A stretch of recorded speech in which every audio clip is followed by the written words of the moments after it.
Pues buenos días todavía por unos minutos.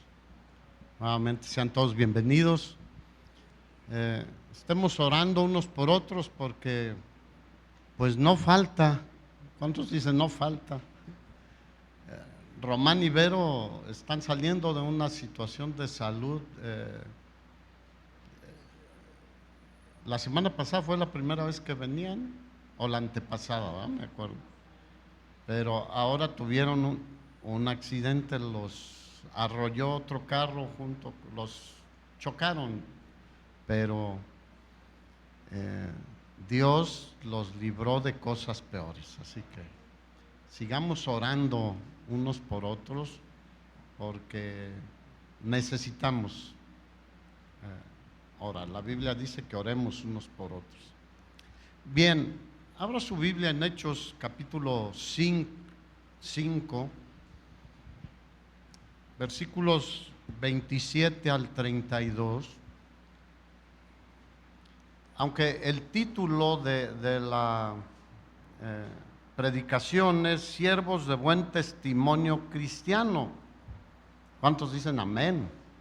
¿Cuántos son siervos aquí? Todos debemos ser siervos. Jesús dijo que había venido no para ser servido, sino ¿para qué? Para servir y dar su vida en rescate por muchos. Entonces, nosotros debemos ser siervos y no pensar mucho más allá de lo que debemos de pensar de nosotros.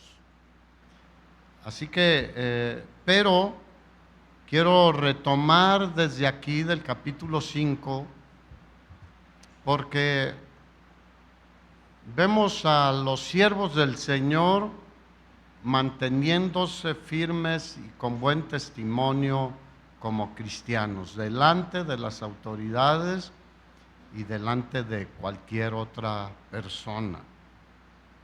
Y vemos que el versículo 27, el sumo sacerdote, no lo voy a leer, usted vaya leyendo ahí, actuó como portavoz del grupo, porque otra vez estaban ahí bajo escrutinio y presión de las autoridades, los discípulos. En el capítulo 4 les habían ordenado que no predicaran en el nombre de Jesús. ¿Obedecieron los discípulos? No. Y en el capítulo 5, nuevamente, como estaba creciendo la iglesia y veían que seguían predicando y había mucha bendición y el Señor obraba sanidades y milagros y grandes bendiciones, son llevados nuevamente ante el concilio y las autoridades. Y les dice el sumo sacerdote: no les mandamos estrictamente que no enseñaran en ese nombre. Y me llama la atención que el sumo sacerdote, fíjate, evitó a propósito mencionar el nombre de nuestro Señor Jesucristo. Nada más dijo en ese nombre. Pero ¿cuántos saben que ese nombre es el nombre de nuestro glorioso Señor y Salvador Jesucristo? No es un nombre cualquiera, es un nombre que nos identifica con el cristianismo y con la obra redentora de Cristo Jesús. Entonces, él lo evita y de alguna manera les hace un cumplido involuntario, porque ellos lo que menos querían era reconocerle algo a los cristianos. Y les dice: ustedes han llenado a Jerusalén de su enseñanza. ¿Cuántos dicen gloria a Dios?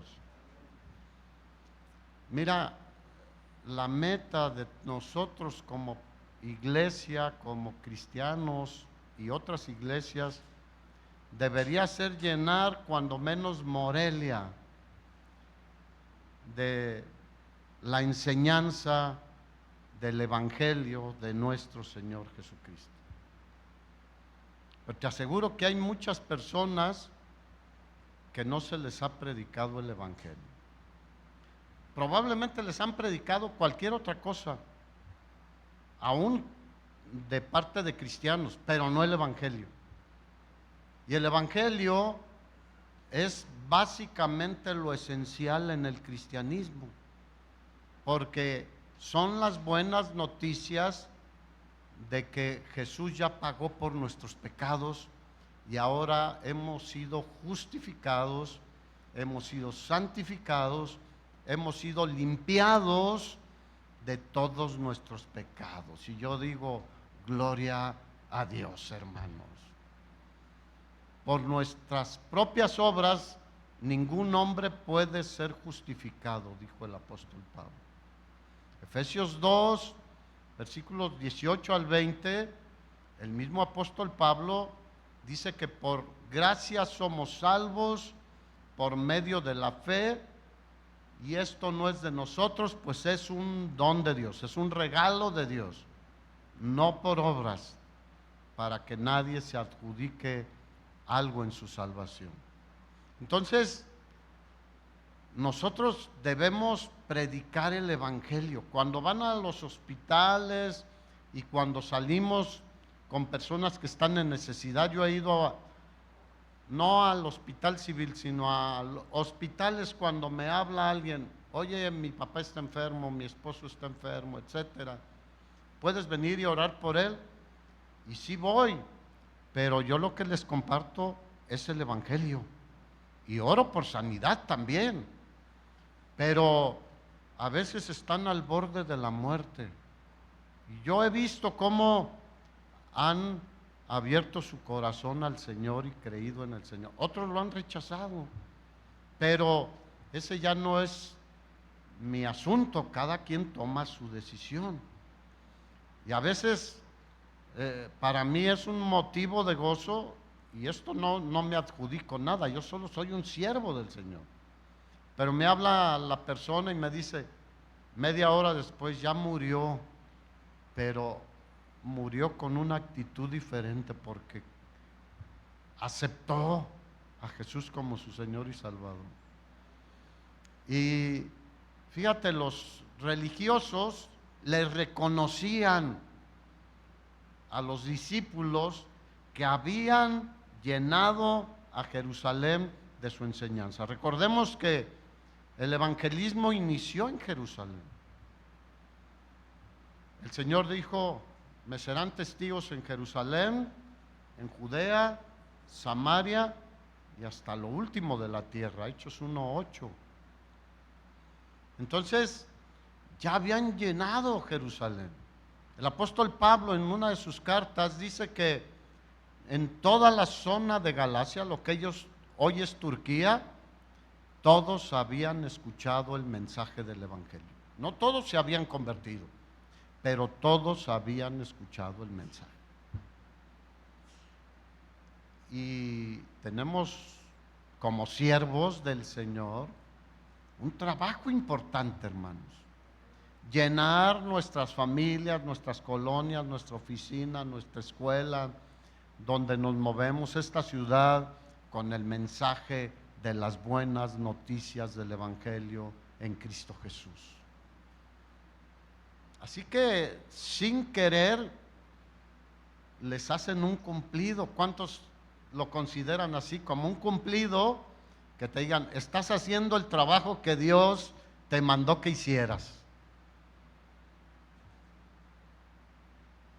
Y luego le hace un reclamo. Y ustedes quieren hacer recaer sobre nosotros la sangre de este hombre. Porque ¿qué hizo Pedro desde Hechos 2? Los acusó de ellos haber entregado al justo y al santo, al Cristo, y haber pedido a un homicida que fuera liberado. Y cuando ellos les dijeron, bueno, su sangre sea sobre ustedes, ¿qué contestaron? Mateo 27:25.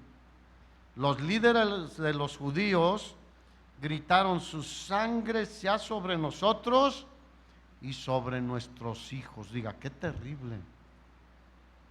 No solo sobre nosotros, oye, decide por ti, pero le echas a tus hijos también. ¿Cuántos aman a sus hijos?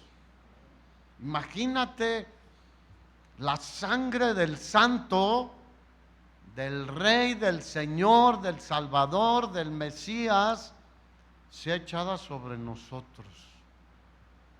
¡Wow! ¿Cómo la religión cega el entendimiento? En 1 Corintios capítulo 2, el apóstol Pablo dice: el hombre natural, el que no se ha convertido a Cristo, no entiende las cosas que son del Espíritu de Dios. Dice, y aunque quiera no las puede entender, porque se han de discernir como espiritualmente. Gloria a Dios que sí saben. Nosotros, ¿cómo escudriñamos las Escrituras? Espiritualmente, no carnalmente, no en forma natural. Mucha gente la lee pues sin ser cristiano y dice, no le entiendo. Yo espero que tú sí le entiendas, porque Dios nos dio su Espíritu Santo, quien nos ilumina para entender las Escrituras, hermanos. Y hay cosas que no entendemos ahorita, o probablemente nunca entendamos, pero lo más que podamos debemos entenderlo, hermanos. ¿No lo creen? Por eso el consejo: lean la Biblia constantemente. Pablo dijo: la palabra de Cristo more en abundancia en vosotros, hermanos. Así que ahí están los discípulos otra vez siendo presionados, agredidos y amenazados. Quiero decirte que vienen tiempos en que probablemente lleguemos a eso. Probablemente lleguemos a que seamos perseguidos. Y yo digo, gloria a Dios, porque así crece la iglesia. Si no, ve cómo iba el crecimiento de la iglesia. Y la respuesta de los apóstoles: ellos habían orado pidiendo valor al Señor. Cuando los amenazaron la primera vez, le dijeron: Señor, mira sus amenazas. Ellos no dijeron: nos vamos a ir contra ellos y vamos a hacer una manifestación y un meeting, etcétera. No, mira sus amenazas y concede a tus siervos que con todo denuedo hablen tu palabra, mientras tú extiendes tu mano para que se obren milagros, prodigios, mediante el nombre de nuestro Señor Jesucristo. Y ahora vemos aquí cómo el Señor les había dado valor, porque ellos, ¿qué les contestaron a los altos representantes de la religión y del gobierno en Israel? Considerar si es justo obedecer a los hombres antes que a Dios. ¿A quién hay que obedecer primero? A Dios. ¿Cuántos están de acuerdo en eso? Debemos obedecer a Dios antes que a los hombres. Entonces, cualquier ley, cualquier legislación o lo que sea, cualquier cosa que vaya en contra de lo que Dios nos instruye a hacer. Nosotros no somos revolucionarios, ni vamos a ir por las armas, ni vamos a hacer un movimiento social. No, pero vamos a obedecer a Dios antes que a los hombres y a los gobernantes si van en contra de la palabra de Dios. Por ejemplo, puede llegar el día en que nos quieran obligar a casar a dos personas del mismo sexo. Ya les dije, la legislación ya con penalidades para todo aquel que haga la terapia de reconversión a los que están sintiendo que son mujer o que son hombre, siendo lo contrario. Hay ya una legislación en ese sentido. Ya legalmente se pueden casar personas del mismo sexo, pero Dios dice que varón y hembra los creó. Y los bendijo Dios y los unió Dios en matrimonio a Adán y a Eva. Fue el primer matrimonio y el Señor fue y le presentó a Adán a Eva. Así que quiero aquí tomar unos minutos para mencionar algo sobre el cristiano y el gobierno. Si vemos al avanzar el cristianismo primitivo y el evangelio, fue inevitable el choque entre las autoridades del gobierno, los líderes religiosos y los cristianos. Pero los cristianos de ese tiempo estaban preparados para eso. Mira, si tú lees un poquito más de la historia de la iglesia, ya se han dado cursos de la historia de la iglesia aquí. ¿Cómo fueron los primeros cristianos, los primeros 40 años? Asesinados a espada, quemados, echados a los leones, etcétera, etcétera, etcétera. ¿Y estaban preparados para eso? Sí, porque ellos sabían que el único Señor se llama Jesucristo. Y a muchos les ofrecieron una vía de escape y les decían, si tú niegas a Jesús, dices que el único Señor es el César, te dejamos escapar. ¿Y qué dijeron los cristianos? Jesús es el Señor. ¿Cuántos creen aquí que Jesús es el Señor? Él es el único Rey de reyes y Señor de señores, hermanos. Ahora la pregunta es, ¿estás preparado tú para esto?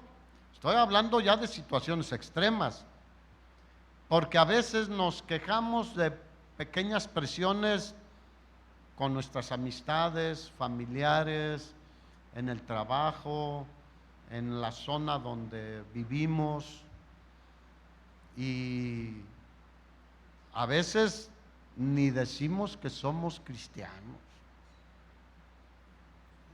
Hace unos días me hicieron un expediente y me preguntaban, ¿a qué se dedica? Soy pastor. Y la gente como que dice, yo podría decirles soy contador público porque estudié en la universidad como contador público, pero mi trabajo, mi llamado es ser pastor al servicio de Jesucristo, hermanos. No me avergüenzo del evangelio, decía el apóstol Pablo, Romanos 1:16. No me avergüenzo de Cristo. El que se avergüence de Cristo, el que lo niegue, él también se avergonzará de él. Porque el evangelio es poder de Dios para salvación a todo el que cree. Así que, hermano, es tiempo de ser valientes, de ser siervos de Dios con buen testimonio, como Pedro y Juan en este momento. Ahora, ellos eran diferentes a nosotros, eran hombres igual que nosotros, y mujeres. Había muchas mujeres en el aposento alto, había hombres y había muchas mujeres también. Entre ellas María, la madre de Jesús, según la carne. Por lo general, los discípulos siempre respetaron y obedecieron a los gobernantes, igual que nosotros, porque la Biblia dice que los gobernantes son establecidos ¿por quién? Por Dios. De hecho, Romanos 13 nos instruye que oremos por nuestras autoridades, sea quien sea. Es que ese de ese partido me cae me pega en el hígado. Te puede pegar en el hígado, pero el Señor nos instruye, oren por sus gobernantes, para que vivan quieta y reposadamente. A veces, ay Señor, pero ya quítalo. Oro por él, pero ya quítalo, ya cámbiale. La instrucción del Señor es que orar por los gobernantes. Así que nunca fueron irrespetuosos con las autoridades. ¿Cómo debemos ser nosotros? Respetuosos. Cuidado con el Facebook, hermano. Con el WhatsApp, con el Instagram, que no acabo de entender cómo funciona, no tengo y otros, el Messenger, y hay otras cosas. Cuidado, porque hay hermanos cristianos muy peleoneros en las redes sociales. Dígale al de al lado, cuidado, ¿qué testimonio estamos dando? Tu condición de preferencia y lo que sea con las autoridades es muy personal, pero el Señor nos manda a orar, bendecir, no estar criticando. Si al final me quieres aventar jitomatazos, espérate al final. Pero eso dice la Biblia, hermanos. ¿Sí o no? No los escucho. Bueno. Sin embargo, vuelvo a repetir, cuando las leyes humanas se enfrentan a los mandamientos de Dios, entonces la forma de actuar del cristiano es desobedecer lo que el gobierno quiere que hagamos y sufrir las consecuencias, sea lo que sea. ¿Están dispuestos? ¿Cuáles fueron las consecuencias por cerca de 350 años? Fíjate, escucha lo que digo. 350 años, cerca de 400 años de cristianismo. ¿Cuáles eran las consecuencias? Persecución, peligro, muerte y muchas otras cosas.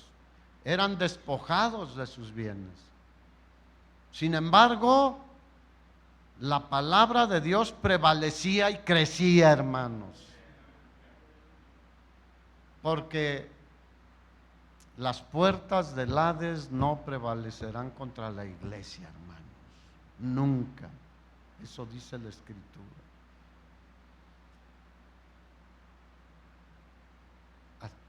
Así que, ¿a quién hay que obedecer antes que a los hombres? Dice, juzgad si es justo delante de Dios obedecer a vosotros antes que a Dios, porque no podemos dejar de decir lo que hemos visto y oído. Hechos 4, 19 y 20. ¿No podemos qué? Dejar de decir lo que hemos visto y oído. Ellos tuvieron contacto personal con el Señor.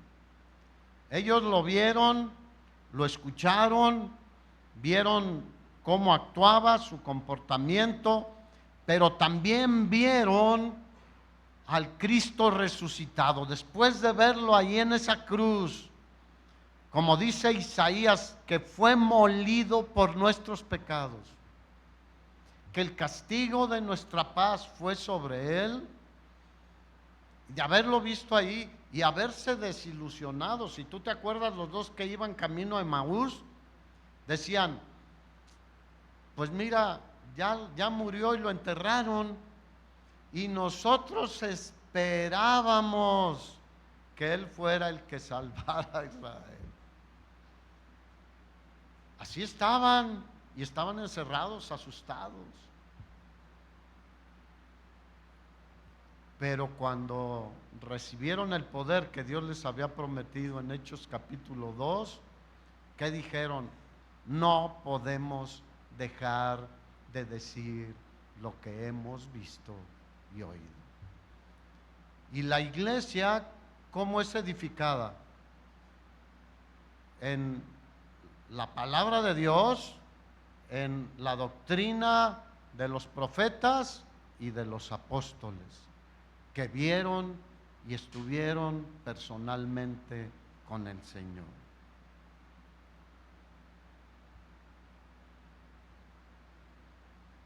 No hay sugerencia alguna de que los discípulos, aunque estaban multiplicándose, tomaran alguna acción contra el gobierno, a pesar de la persecución y la opresión. Ellos, de hecho, bendecían a los gobernantes. ¿Qué hizo el apóstol Pablo cuando fue aprehendido en Jerusalén para ser llevado a Roma? Que al final fue su último viaje misionero. Hechos capítulo 26, versículo 28, dice que Agripa era un rey, no era una enfermedad como ahora. El rey Agripa le dijo a Pablo: por poco me persuades a ser cristiano. Y Pablo le dijo: quisiera Dios que por poco o por mucho, no solamente tú, sino también todos los que hoy me oyen, fueran hechos tales cual yo soy, o sea, cristianos, convertidos, llenos del Espíritu Santo. A eso se refería, tal cual yo soy. Porque hace la aclaración, excepto estas cadenas. O sea, no prisioneros, no encadenados, sino que fueran convertidos. Porque a eso se refería Agripa. Por poco. Hay mucha gente que por poco y se convierte, hermanos. Pero al final toman la decisión de no convertirse. Qué terrible.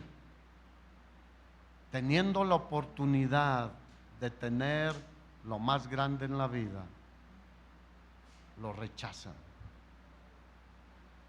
Pero Pablo le dijo: yo quisiera que tú fueras como yo en este sentido.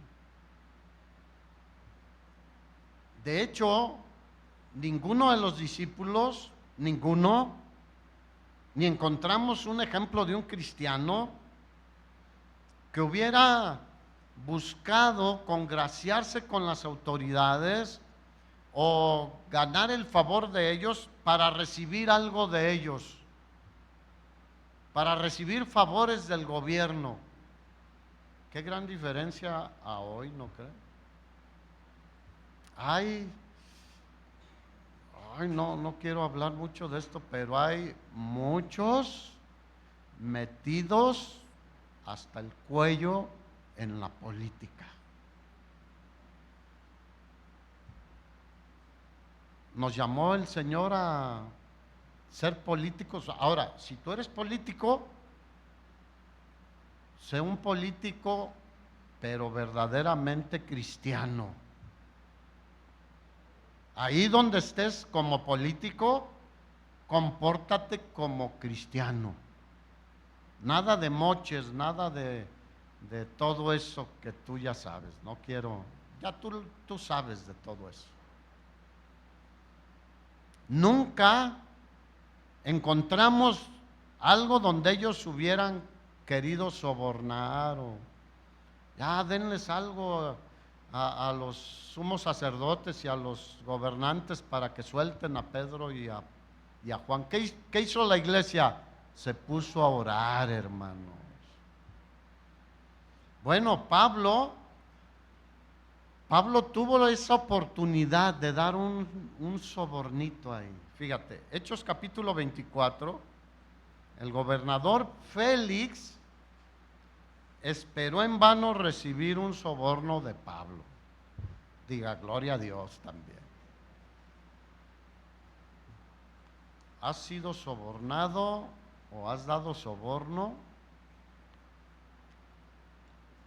Hay que pedir perdón si lo hicimos, hermanos. Y hacer el propósito de no hacerlo.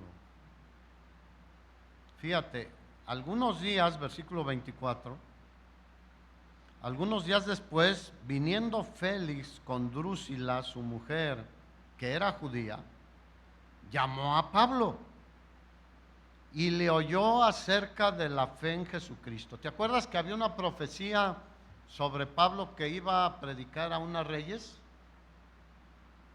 Aquí estaba predicando a reyes. Se cree que incluso estuvo muy cerca de altos funcionarios del César en Roma. Y a través de esos altos funcionarios llegó el evangelio al César, pero él tomó su decisión.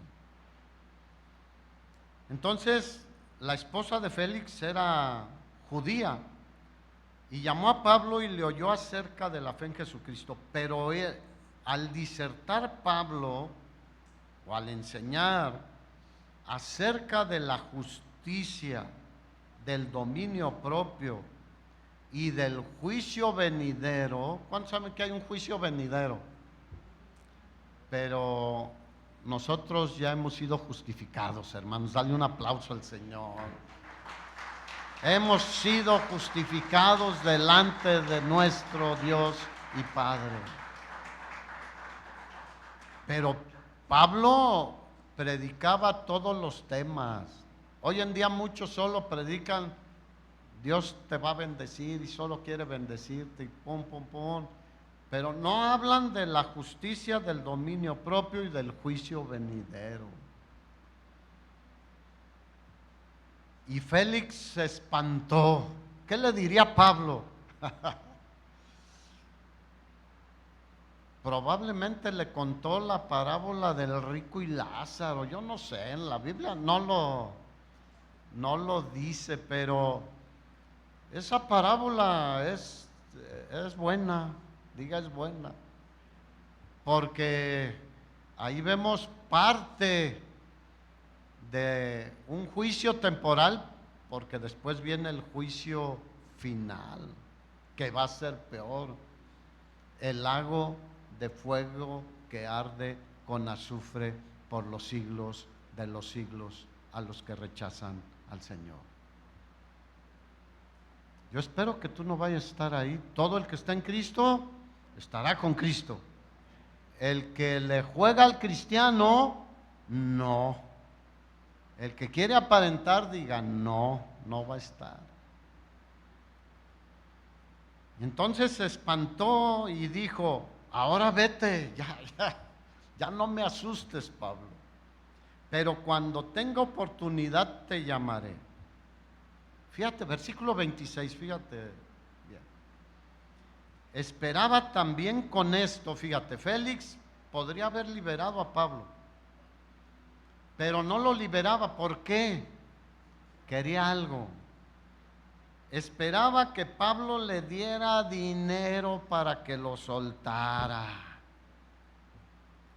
por lo cual muchas veces lo hacía venir y hablaba con él. O sea, lo quería tener cerca para ver si Pablo decía: pues ahí tengo unos denarios, ya déjame salir, porque quiero seguir predicando el evangelio.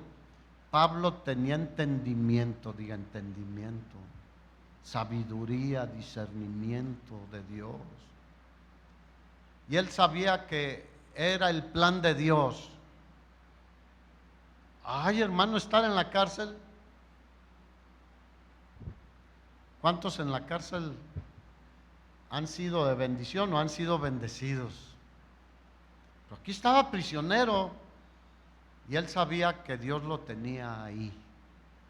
Y él decía, no desaprovechaba una oportunidad para predicar. ¿Cuántos dicen gloria a Dios? Así que nunca encontramos que ellos consideran que fuera, también fíjate esto, que fuera algo incorrecto esgrimir nuestros derechos como ciudadanos. Porque Pablo, ¿qué hizo? Apeló al César como ciudadano romano. Si no, antes lo hubieran entregado a los gobernantes judíos y lo hubieran matado antes. Ahora, ¿nuestros derechos como ciudadanos son válidos? Diga, sí, podemos exigir nuestros derechos. Y no es en contra del cristianismo. En Hechos capítulo 16 encontramos a Pablo encarcelado en Filipos, ¿se acuerdan? Es una historia muy conocida. Y después de haberlos maltratado y metido en el mazmorra más fea, maloliente, etcétera, y ponerlos en el cepo, o sea, tenerlos ahí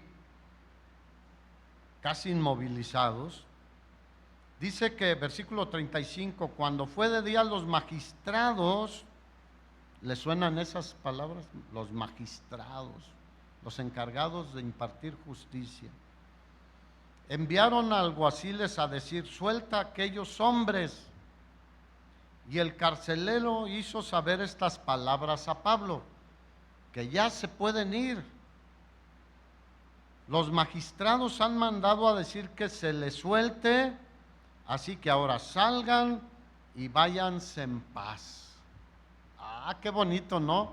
Pero ya les habían dado una buena, los habían azotado, los habían metido ahí en esa mazmorra horrible.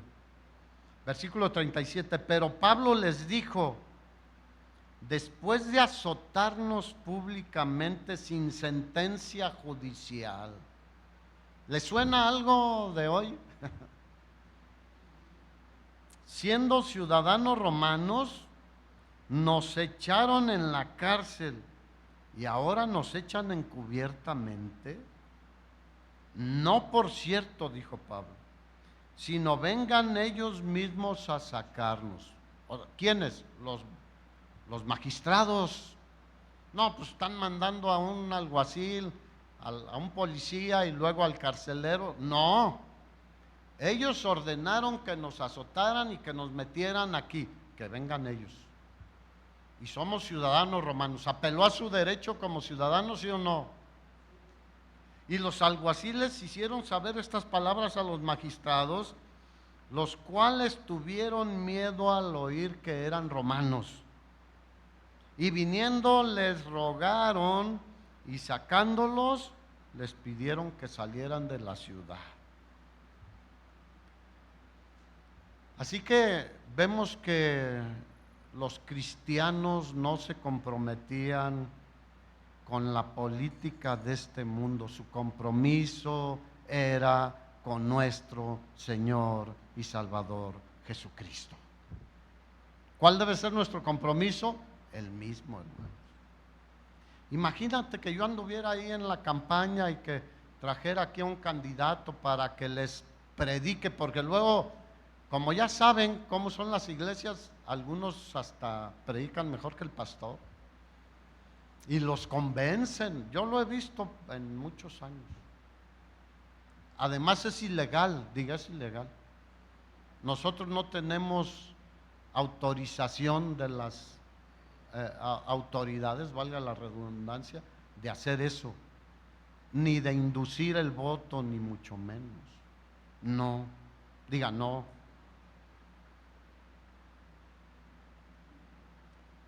Así que ellos se dedicaron a lo que el Señor les había mandado, sin distraerse. ¿Sabían que eso es una distracción impresionante?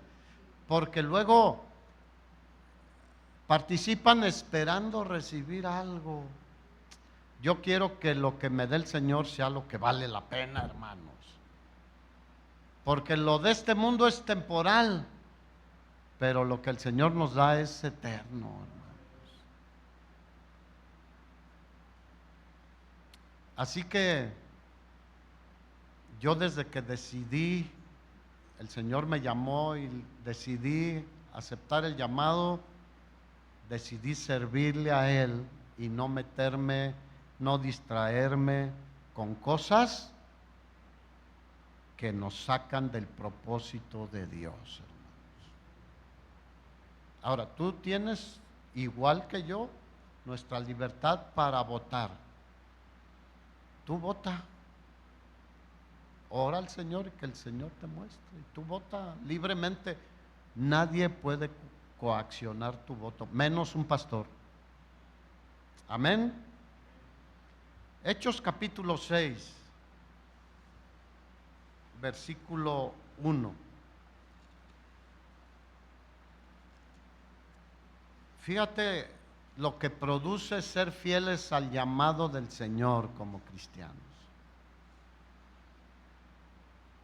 Había crecido mucho la iglesia, dice, en aquellos días como creciera el número de los discípulos, eso, hacer lo que Dios nos mandó a hacer, hará que muchos más se conviertan y crezca el número de los discípulos. ¿Cuántos quieren que haya más gente que siga al Señor y que crea en el Señor y se comporte como un cristiano?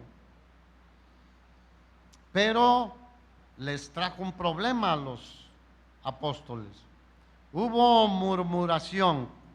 Esto de murmuración es críticas. Empezaron a criticar a los apóstoles. Mira, su crítica era de que las viudas de los griegos eran desatendidas en la distribución diaria. Te voy a decir una cosa, el enemigo siempre ha querido destruir a la iglesia. Y lo hace a través de ataques externos, personas que vienen con piel de oveja, pero por dentro son lobos rapaces. Jesús lo previno, Mateo capítulo 7, dijo, guárdense de los falsos profetas que vienen a ustedes con vestidos de ovejas, pero por dentro son lobos rapaces. Hechos 20:29, el apóstol Pablo ya al final de su segundo viaje, antes de ser aprendido, venía despidiéndose de las iglesias y les dijo, porque yo sé, tengan cuidado de ustedes mismos, dijo, y de la doctrina, porque yo sé. ¿Por qué sabía? El Señor le había revelado que después de mi partida entrarán en medio de ustedes lobos rapaces que no perdonarán al rebaño. Y sigue siendo cierto esto, sigue siendo cierto. El enemigo mete encubiertamente a falsos que traen herejías destructoras, no la doctrina sana que está en la palabra de Dios. Pero si no logra destruir una iglesia de esa manera, empieza a mover en algún hermano que todavía no es maduro, que está probablemente débil en la fe, que anda por ahí entre un pie aquí y otro pie allá, y desde adentro mete disensión, murmuración, crítica, para causar desacuerdos, inconformidades, etcétera, entre los mismos hermanos. ¿Cuántos han visto iglesias que sufren mucho por eso? El enemigo se mete de muchas maneras. Por eso todos debemos estar preparados. Si tú tienes una crítica contra mí, ven y dímela, no me voy a enojar ni te voy a agarrar con la botella de agua ni a bibliazos ni nada. No, yo soy humano, me puedo equivocar y me equivoco de hecho seguido. Si les grabara todo lo que me dice mi esposa, es mi crítico principal. Y luego se le agrega los muchachos también, así que no tengas miedo. Yo lo he dicho muchas veces, tienes la libertad de venir y decir, iremos a la palabra. Si estoy equivocado, te aseguro que lo voy a reconocer. Pero andar allá criticando, ¿qué causa? División, inconformidad. Eso no es correcto, hermanos. ¿Qué dice la Escritura? Si tu hermano peca contra ti, ve y habla con él. A veces ahí se arreglan muchos problemas. Oye, no, es un malentendido, hermano. Yo nunca te quise ofender así, ni decirte esto o aquello. Y ahí se arregla y ahí se para. Pero muchas veces vas con la hermanita y luego la hermanita, no, ¿qué crees que me dijo fulana? Y no. Y los hermanitos, no creas que no somos chismosos, ¿eh? También comemos ese pan. Así que hubo ahí desacuerdo, inconformidad.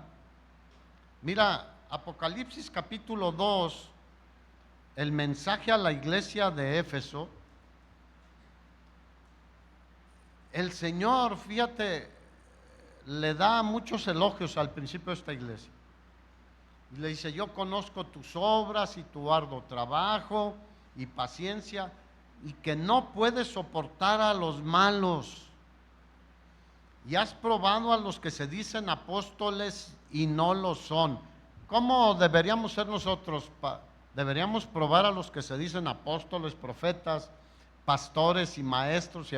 ¿Cómo? Con la palabra de Dios. ¿Qué dijo Jesús? Por sus hechos los conoceréis. ¿A poco recoges higos de un huizache? No saben lo que es huizache, ¿verdad? Ahí hay puras espinas. ¿Recoges higos de un huizache? No. ¿O recoges uvas de una cebolla? No. Dice, no, todo árbol que no da buen fruto, ¿qué hay que hacer? Todo aquel que no tiene un testimonio cristiano, aunque se diga que es ungido y que tiene 50,000 personas en su church, en su iglesia, no le creas, no le andes dando like, ahí vuelvo a todo eso, publicando una frase que te pareció, pero ve todo y su testimonio. Ahora con el internet, tú ponle ahí mi nombre y te va a salir todo. ¿Sí o no? Pues yo ya los investigué a ustedes. No se crean. Entonces esta iglesia recibe elogios del Señor, pero le dice, tengo una cosa contra ti.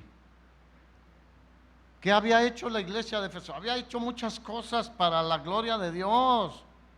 Había sufrido, tenido paciencia, había trabajado arduamente por amor del nombre de Jesús y no había desmayado. Pero tengo una cosa contra ti, que has dejado tu primer amor. Muchos cristianos hoy en día han dejado su primer amor y llevan una vida religiosa, hermanos.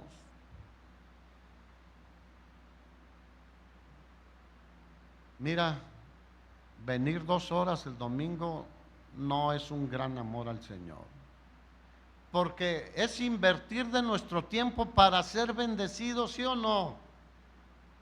¿Cuántos son bendecidos en el tiempo de alabanza? Mira, la alabanza es para el Señor, pero Él nos bendice en esos tiempos, porque toda la gloria y toda la alabanza no es para nosotros, que a veces decimos, ay, no me gustó. No era para ti, es para el Señor.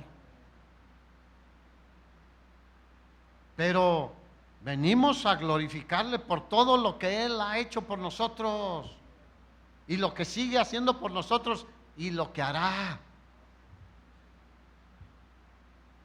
Y luego recibimos muchos dicen, qué regañiza nos puso. No, no regañiza, hermanos. Es la exposición de la palabra de Dios. Es la palabra de Dios, es el Señor el que nos habla. No soy yo, es la palabra del Señor. Pero muchos piensan que con eso ya son, no, yo no falto ningún domingo. Has dejado tu primer amor si piensas así. Que por circunstancias solo el domingo puedas venir, está bien, pero ¿y en la semana qué?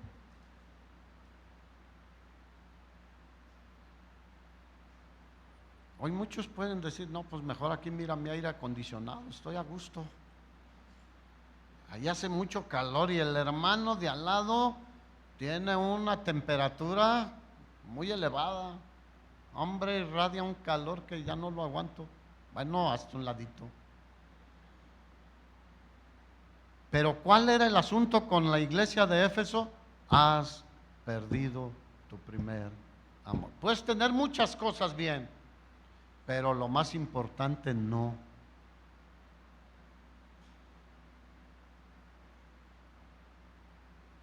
Así que viene la crítica. ¿Y se debía atender a las viudas, sí o no? Sí. El apóstol Pablo había instruido en 1 Timoteo capítulo 5, versículo 3, honra a las viudas que en verdad lo son. Ah, que no toda viuda es viuda. Bueno, sí, quedó libre del lazo matrimonial y es viuda, no tiene marido. Pero ¿a qué se refería Pablo? Y lo aclara aquí. Pero si alguna viuda tiene hijos o nietos, aprendan estos primero a ser piadosos para con su propia familia y a recompensar a sus padres, porque esto es lo bueno y agradable delante de Dios. Mas la que en verdad es viuda, ¿a qué se refería? Aquella que no tiene nadie quien le ayude, ni hijos, ni nietos, ni perro que le ladre. Perdón por la expresión, pero es un dicho, ¿no? Nadie, no tiene a nadie que le ayude. Esa verdaderamente es una viuda. Y ha quedado sola y espera en Dios. Y fíjate otra característica. Y es diligente en súplicas y oraciones noche y día. O sea, es una mujer espiritual. A esa atiéndela. ¿Cuántos dicen gloria a Dios? Aquí el problema era que los nuevos creyentes de habla griega, pues decían, es que tratan diferente a las judías que a las de habla griega. No creo, yo creo que se les cargó el trabajo a los hermanos Pedro, Juan, Jacobo, Felipe y a los 12 apóstoles, ¿no? Por eso el llamado que hacía Marco, hermano, sirva, dígale al de al lado, sirva. Unos cuantos siempre, ahí andan, y dale, y oye, ¿puedes ayudar en esto? Sí, ahí va, y va el hermanito para allá y lo va para acá, y la hermanita sube y baja, y ¿cuántos saben que una carga entre muchos es ligera? Sirva. Hechos 6:2. Entonces los 12, fíjate, sabiduría, diga, sabiduría. El Espíritu Santo, dice Isaías que es espíritu de qué? De sabiduría. Y vive en nosotros. Entonces ellos, en ese espíritu de sabiduría, convocaron a la multitud de los discípulos y dijeron, no es justo que nosotros dejemos la palabra de Dios para servir a las mesas. ¿Qué andaban haciendo? Córrele, llévale las enchiladas a las hermanas y el agua fresca y hayan. Dijo, no es justo. ¿Cuántos están de acuerdo en eso? No es justo que dejemos la palabra de Dios para servir a las mesas. Versículo 3. Buscad pues, hermanos, de entre ustedes a 7 varones, y vea los requisitos. Hermano, tú y yo somos siervos, debemos reunir estos requisitos. De buen testimonio, diga, wow. ¿Buen qué? Testimonio. ¿Qué dirán tus vecinos? No, hombre, apaga la música a la 1 de la mañana, aunque sean alabanzas, oye, respeta. Diga, ¿a poco no? Algunos más tarde o no, pues, hermano, de buen testimonio. Te estacionas en la cochera del vecino. No, hermano, no, y luego le voy a decir que si mueve su carro, no, hombre, casi me golpea. A eso se refiere, buen testimonio de los de dónde, de los de afuera. No, ese me transó. Bueno, si fue antes de Cristo, pues ya, ni modo, ahí traemos cargando cosas todavía. Pero el que está en Cristo, nueva criatura es. Las cosas bien, pues ya no las podemos cambiar. Y si puedo restituir, sí puedo, restituye. De buen testimonio, ¿se entendió eso? Llenos, diga llenos del Espíritu Santo. Todo verdadero cristiano tiene el Espíritu Santo en su vida, pero no todos están llenos del Espíritu Santo. Muchos, la Escritura dice que podemos contristar al Espíritu. Al contrario, en lugar de llenarnos del Espíritu Santo, lo contristamos. Lo podemos apagar. Eso dice la Biblia también. Porque Él es una persona. Él es la tercera persona de la Trinidad, Dios Padre, Dios Hijo y Dios Espíritu Santo. Y los tres son uno.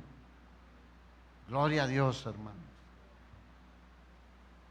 Pero no, para servir al Señor necesitamos tener buen testimonio y estar llenos del Espíritu Santo de Dios. El apóstol Pablo no dijo, bautízate otra vez con el Espíritu Santo. No, dijo, Efesios 5:18, sean llenos del Espíritu Santo de Dios. Y luego la otra parte, ¿y de qué? De sabiduría. Yo le digo, ay Señor.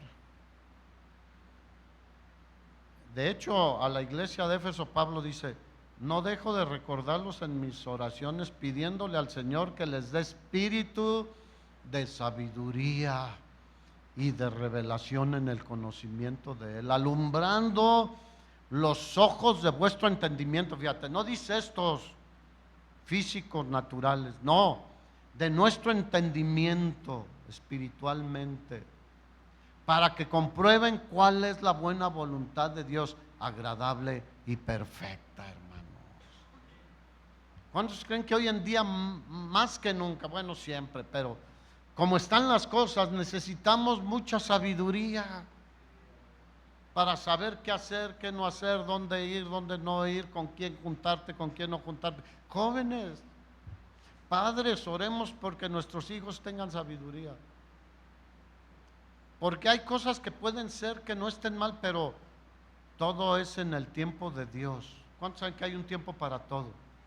Y a veces se quieren brincar una etapa. No, todo es en su tiempo.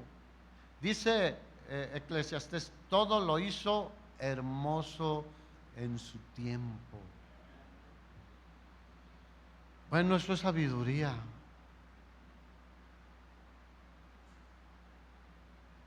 A quienes encarguemos este trabajo, fíjate, para servir a las mesas, si esos son los parámetros de Dios, yo digo gloria a Dios. Ahora, para servirle a Él, también esos son los parámetros de Dios. Pero cuando servimos a las mesas, servimos a Dios. Él dijo, cualquiera que le dé un vaso de agua, un taco a alguien, a mí lo hace.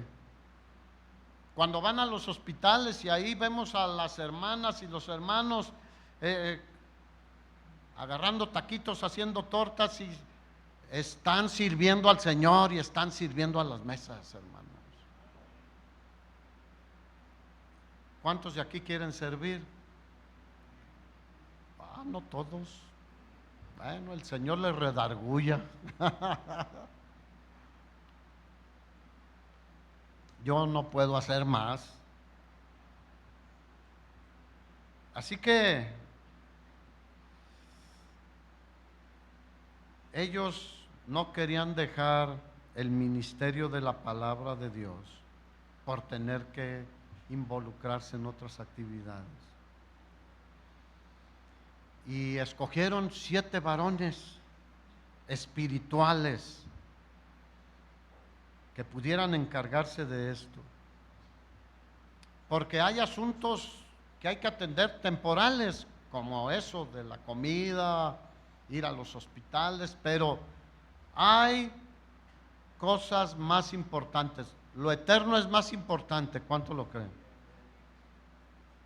predicar el Evangelio y salvar las almas es más importante que cualquier otra cosa.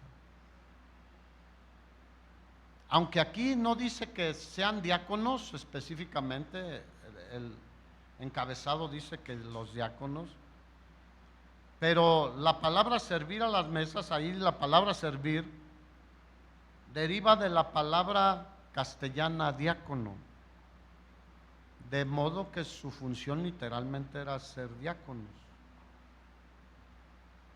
Primera de Timoteo, después tú lo lees, capítulo 3, versículo 8 al 13, habla de los requisitos del diácono. Antes habla los del pastor, del obispo, de los ancianos.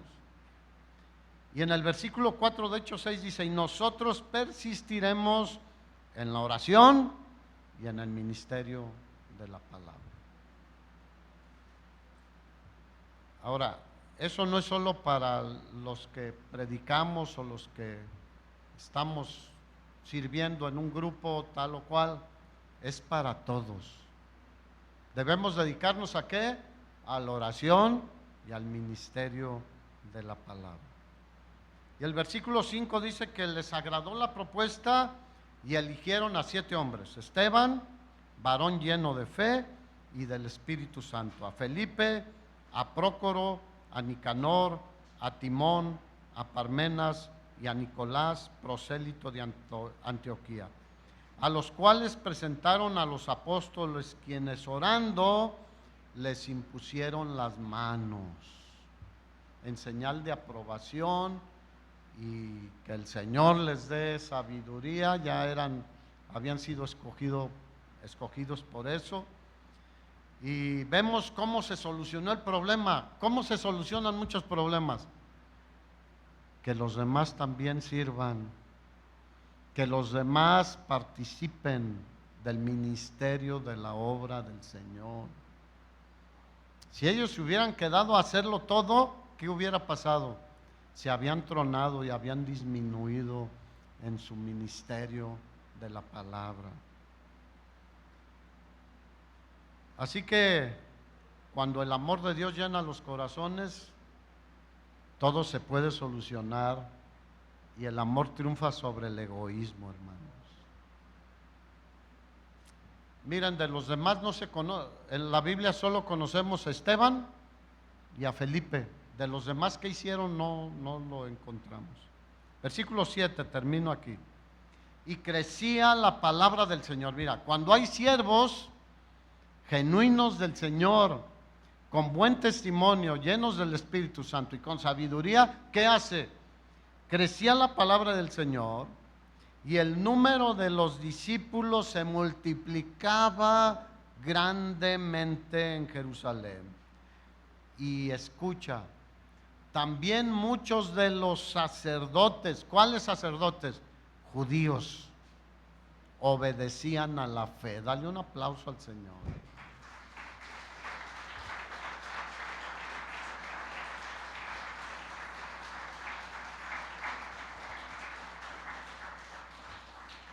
¿Alguien ha conocido algún sacerdote católico que se ha convertido? ¿No? ¿Sí? ¿Alguien más? Yo he conocido así literalmente, he sabido de 2, pero literalmente de uno que estuvo en la iglesia con nosotros. Y después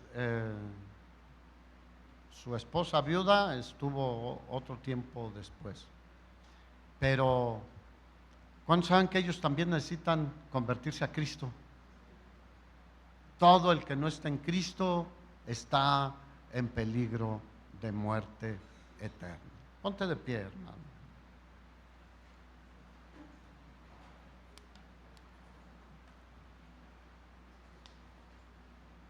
¿Cuántos cantaron el último canto? ¿Se acuerdan qué decía?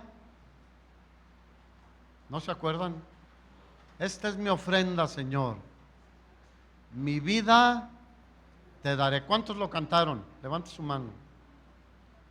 Ahora, ¿te fijaste lo que cantaste? Mira, quiero decirte algo. Cuando cantamos al Señor, Él nos escucha. Ah, no, es que somos muchos y pues ¿cómo va a identificar? Hermanos, nuestro Dios es omnisciente. Él sabe todo, lo que tú cantas, lo que tú hablas, tu actitud, tu corazón, cómo está cuando le cantamos. Esta es mi ofrenda, Señor. Como tú diste todo por mí, yo lo único que puedo darte es mi vida te daré. Porque en realidad nuestra vida ya no nos pertenece. ¿A quién le pertenece? A Él. Pero qué bueno que le podemos decir, mi vida te daré. Porque es lo que puedo dar. Él no busca tu dinero. Él no busca cosas materiales. Mira, Él hizo todo lo material. La Biblia dice que Él es dueño del oro y de la plata. De hecho, le pertenecemos, pero tener esa actitud de mi vida te daré, Señor. Pero cuando lo hacemos, Él lo cree. Que tú verdaderamente vas a entregarle tu vida para servirle, para levantar su nombre, para glorificarlo. Pero cuando le cantamos eso y hacemos otra cosa, qué triste, hermano. Yo te invito, si tú quieres, que levantes tus manos y le digas, esta es mi ofrenda, Señor. Yo quiero servirte donde tú quieras, como tú quieras. Hermano, es un privilegio y te aseguro que va a ser una gran bendición si le servimos. Para ti y para la iglesia, pero para la gloria de Dios. ¿Por qué no levantas tus manos y le dices, magnífico Padre Santo,